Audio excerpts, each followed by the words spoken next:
Paano mag-deactivate ng SIM card kung nawala, nanakaw o nahack? Ano ang mga dapat mong gawin para makaiwas sa scam? At paano tayo mag-report para sa cybercrime? Alam mo rin ba na pwede nila ito magamit upang makapanloko o mag-scam? Gamit ang iyong pangalan o identity at ikaw ay makukompromiso o magkakaroon ng problema ng hindi mo alam.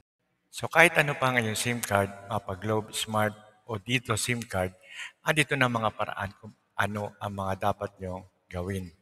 Una-una, tuturo ko sa inyo kung bakit natin kailangan mag-deactivate ng SIM card, paano tayo mag-deactivate ng ating SIM card, paano naman tayo magre-report sa cybercrime, at ang huling-huli ay ang mga kadalasang question and answer. Tara, sana natin. Bakit kailangan natin i-deactivate ang ating SIM card? So kung nawala ang iyong cellphone kasama ang iyong SIM card, nanakaw o kaya ay paniwala nyo na may ibang gumagamit, dapat lang o karapat dapat lang i-deactivate nyo ang inyong SIM card sa pinakamadaling oras o panahon para maprotektahan ang inyong personal na data at maiwasan ang paggamit ng iba. So in general, para sa lahat ng SIM card, kung ang inyong cellphone ay nawala, nanakaw o may gumagamit na iba, unang-unang nyo dapat na gawin ay kumuha ng barangay o police blotter. Okay? Kailangan niya kung saan ang pinangyarihan lugar, doon kayo dapat kumuha. Kalawa, kailangan nyo kumuha ng affidavit of loss and denial. So dalawa po yan, pero pwedeng isang file lang po yan at isang kuha lang. Okay? Pagsamahin nyo na lang. Mamaya tuturo ko sa inyo kung bakit. At ang ikatlo, kailangan nating mag-report sa cybercrime. Okay? So bakit natin kailangan ng affidavit of loss and denial? Yan ang unang-una, kailangan ma-secure natin ang ating cellphone at ang ating SIM card o ang ating cellphone number dahil pwedeng magamit yan para makapanloko. Okay? So susunod, kailangan ma-secure din natin ang ating GCash kung meron man tayo naka-install na GCash doon sa ating cellphone. May laman man yan o wala kasi po pwede nilang gamitin ang inyong identity o yung number nyo at kayo ang nakasalalay doon. And then susunod, kailangan ma-secure din ang inyong mga social media account. Pwede nilang gamitin, pwede silang mag-pretend na sila yon pero account nyo ang ginagamit nila. Isa rin to sa mga requirements para sa cybercrime. So, kailangan na kumuha kayo ng affidavit of loss and denial. Ano yung denial? Dahil kung sakali man na may ibang gumagamit ng inyong account ay safe na kayo dahil nakapag-file na kayo ng affidavit of denial na hindi kayo yung gumagamit at ibang tao ang gumagamit para sa inyo. Okay, ang susunod nyong gagawin ay kailangan nyo nang pumunta sa inyong carrier network provider. Pumunta lang kayo sa pinakamalapit na opisina o outlet nila at i-report nyo kaagad yung inyong cellphone number na nawala, nanakaw o nadukot. Okay? Kasi kailangan ma-deactivate ka agad yan. Okay? So iba-iba po kada network provider. So kaya kailangan pumunta kayo doon sa kanilang lugar. And then, tutulungan nila kayo para sa process na ma-identify o ma-verify ang inyong identity at kung gusto nyo kumuha ng replacement o kapalit na SIM card na kaparehong phone number po, pwede rin po yan. Okay? So, i-apply nyo lang po at kailangan lang po yung mga kung requirements dito ay depende po yan sa network provider. Okay? So, kadalas na po isang ID plus yung inyong incident report. Okay? Yung galing sa barangay, galing sa police, and galing sa cybercrime. Kailangan po nila yan. Okay? So, isahan natin kung paano naman tayo mag-deactivate ng ating Globe SIM card. Para sa mga Globe users, kailangan natin mag-download ng Globe One app. Okay, isa po yan sa mga paraan para tayo ay makapag-report sa Globe. O kaya ay pwede tayong tumawag sa 211 gamit ang ating Globe mobile number at select nyo lang yung report lost phone or SIM option. Okay, so tuturo ko sa inyo yan. So, paano natin gagamitin ang Globe One app? Panoorin nyo lang po ang video. So, ang gagawin natin, unang-una ay i-open natin or i-download muna natin ang Globe One app and then i-open po natin pagkatapos. And then, makikita nyo sa ilalim yung click get help. Yung kulay blue. So, i-click nyo lang yan. And then, lalabas po yung submenu. Click nyo lang po yung help. And then, ulit-ulit, click help. Okay, after po nyan, scroll nyo lang po papuntang kanan yung inyong cellphone sa ilalim. Yan, kung makikita nyo, scroll nyo lang papuntang kanan. Yun, nasa gitna po, report lost phone SIM. Okay, yan po yung ating i-click. So, i-click lang po natin yan. And kailangan lang po natin i-enter yung ating number na i-report sa kanila, yung ating cellphone number. Enter nyo lang din po yan. And then, lalabas na po yung mga dapat nyong gawin. Okay? So, una-una, sasabihin niya sa inyo, to safeguard your account and prevent fraud, we urge you to visit the nearest. So, sabi niya, pumunta na kaagad kayo sa pinakamalapit na Globe stores para ma-deactivate o ma-stop temporarily yung inyong number. Okay? So, ang kailangan nyo lang dalhin ay magdala ng isang government-issued ID. And then next, kung kailangan nyo naman na replacement na SIM card, kailangan nyo na ng notarized affidavit of loss. Yan yung sinabi natin kanina. And then, dalawang government-issued ID.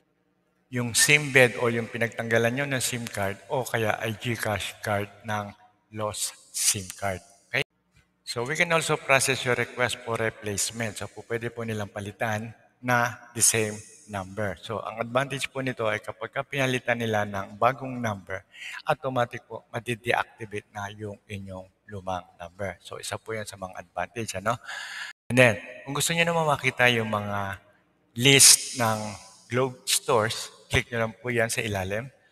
Pag click nyo yan, lalabas na po yung mga pwede nyong puntahan o po pwede nyong lapitan. Okay? So, for example, click natin yung Metro Manila. Ayan. Kita nyo yung down arrow key. Click nyo lang yung down arrow key at lalabas na lahat ng location at mga lugar kung saan kayo po pwedeng pumunta. Okay? So, piliin nyo lang yung inyong area para sa location.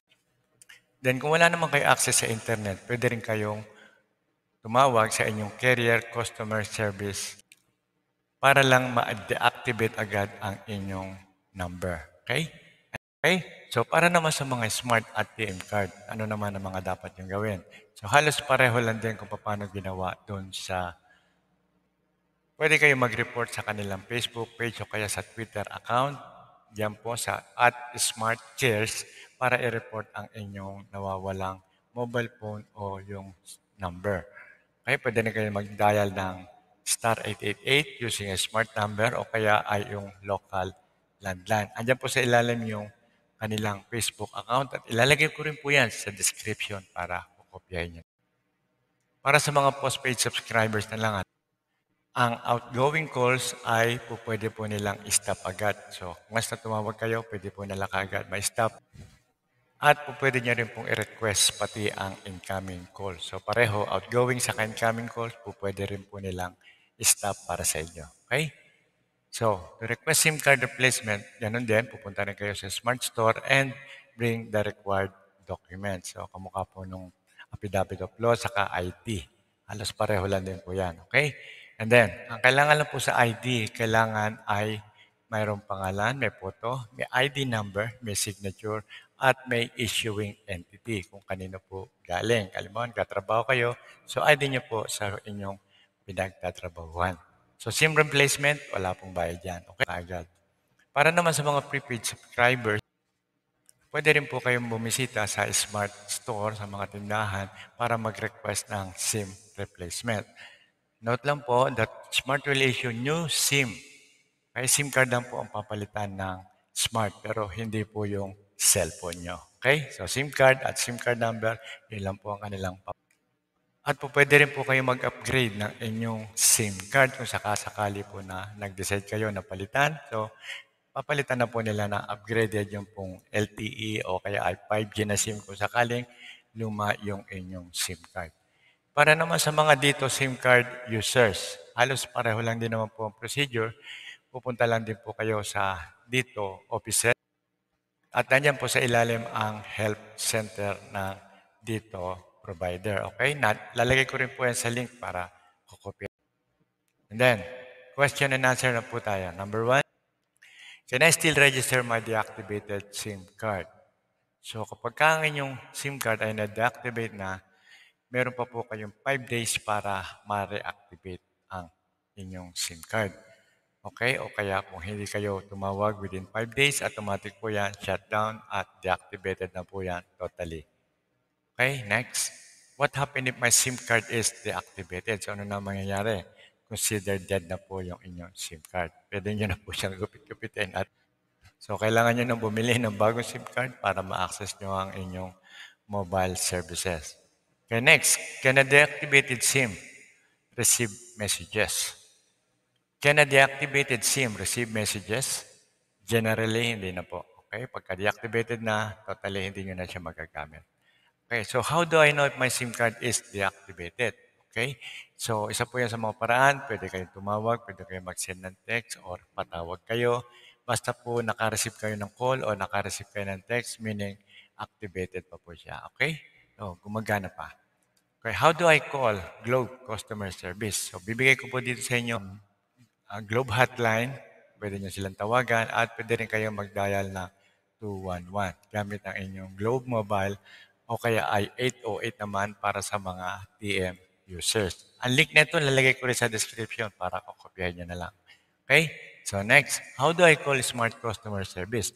Meron din po sariling number ang Smart o hotline at po pwede rin po kayo mag-connect sa kanilang FB page.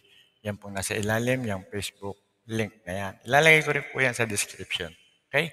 Para kokopyahin nyo na lang. And then, how do I call dito customer service? Pareho din po. Meron din silang FB Messenger. Ayan po yung link nila. At meron din po silang toll-free o kaya ay dito mobile number. Pwede nyo rin po silang tawagan. Ilalagay ko rin po yan sa description. Okay? Para doon nyo na lang kokopyahin. So, kung meron pa kayong mga tanong, i-comment nyo lang sa baba at huwag nyo lang kakalimutan na mag-like, subscribe, and hit nyo na rin yung bell para updated kayo sa ating mga bagong video. Oops, huwag nyo na rin kakalimutan ang ating FB page. At maraming salamat sa inyo. At ito po ang ProMag TV na nagsasabing God bless.